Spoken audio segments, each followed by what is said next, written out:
Well, it's been about 30 hours since I casted this spindle. Let's break down the mold, check it out. Well, the Eagles lost. I'm hoping I didn't lose on this. Let's lower it down.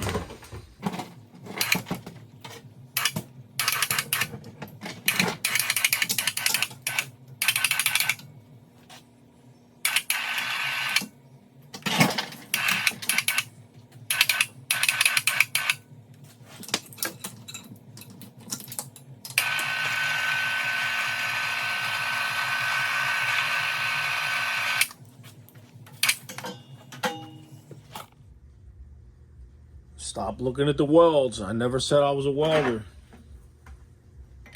Let's remove this concrete vibrating motor first.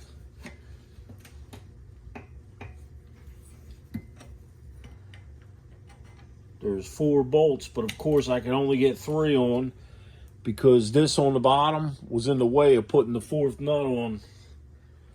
But it worked. I guess that's all that matters. The motor didn't fall off.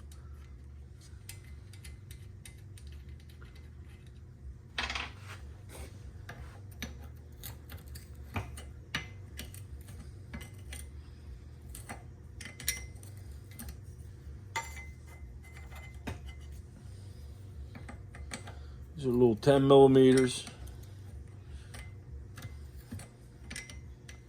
Of course, some concrete drizzled onto the nuts too.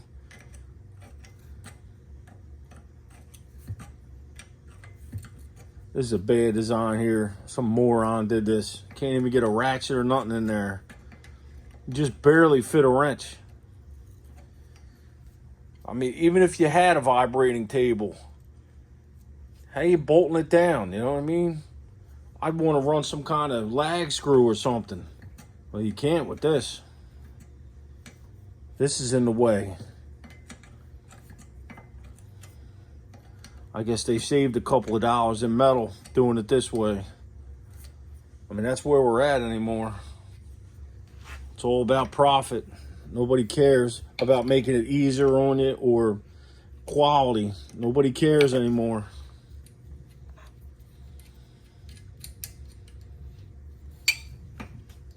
Uh-oh, it's stuck. This is what I was afraid of. Let me get a pry bar. I just got a little guy.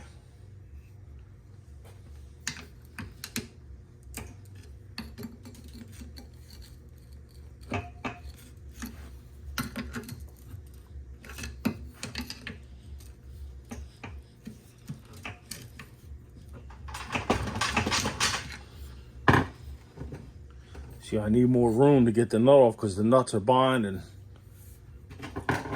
So one of the problems could be these are too tight and that's squishing this way. Or I need to either loosen them or tighten them, whichever way. So let's try that.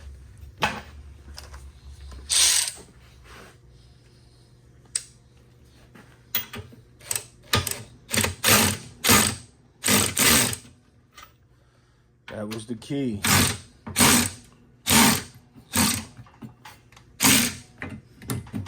There we go.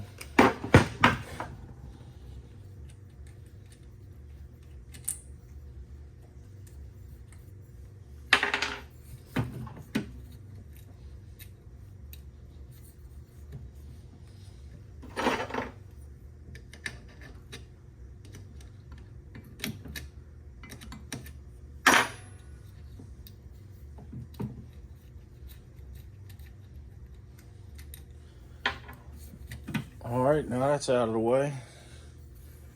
Sheesh, some of it probably got inside too. And yeah, right in the center, yep. There's the rebar hole right there.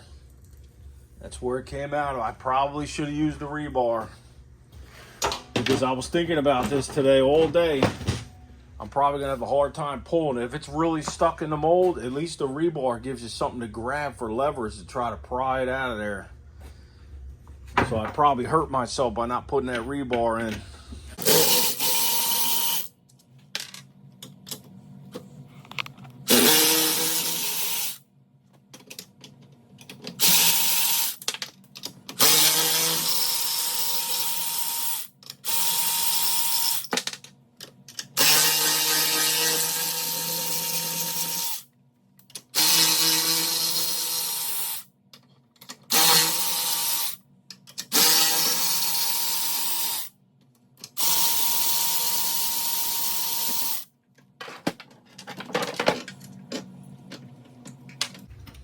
Worry about these later. I need to see what it looks like.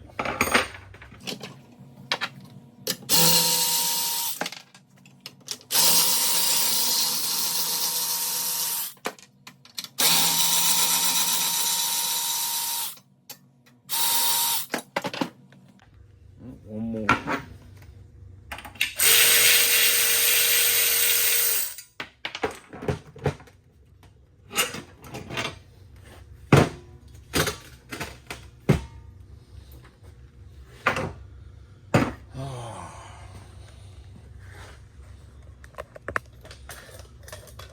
Try to stand this thing up.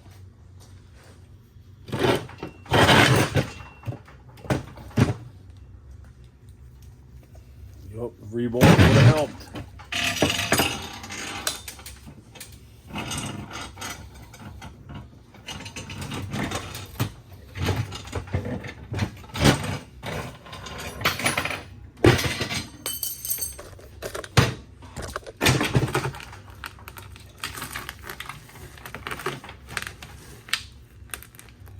Get this out of the way.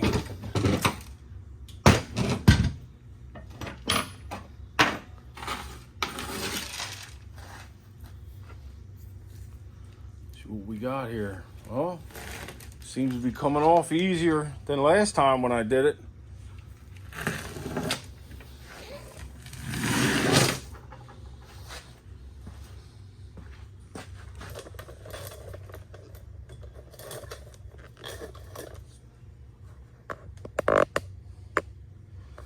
See what we got here.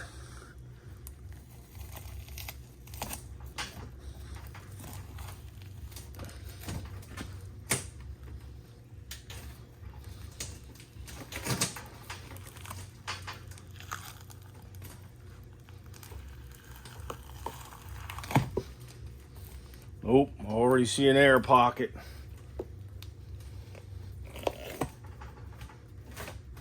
Two of them.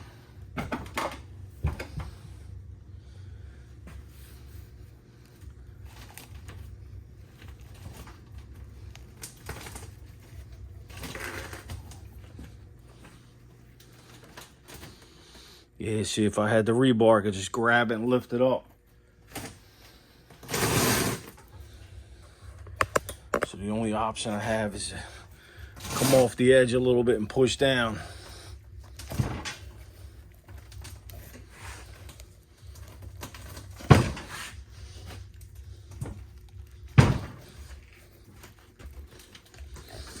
Gonna have to come off a little more.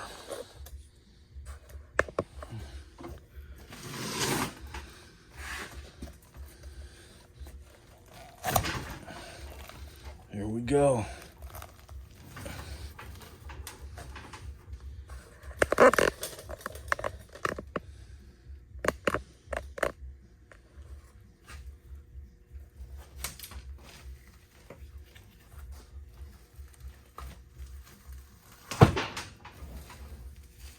Yeah, a couple air pockets at the bottom.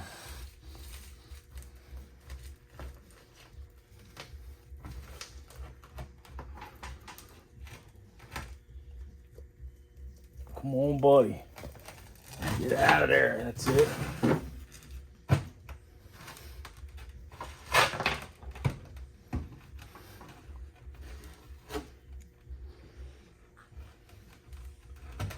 kind of chunky on the bottom from where the rebar was supposed to go right here.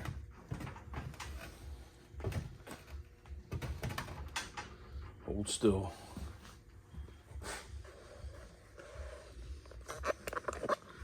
See, this is what I'm trying to get rid of. I can't have that. See that air pocket? See that air pocket? So I noticed what a lot of guys will do is try to patch it. It'll never match. You know, cement, concrete, you got to do it in a lump. If you try to do little skim coats and little patches, it never looks the same. Plus, it's not going to take on the same texture. It won't look right. And nobody's going to want to pay for that.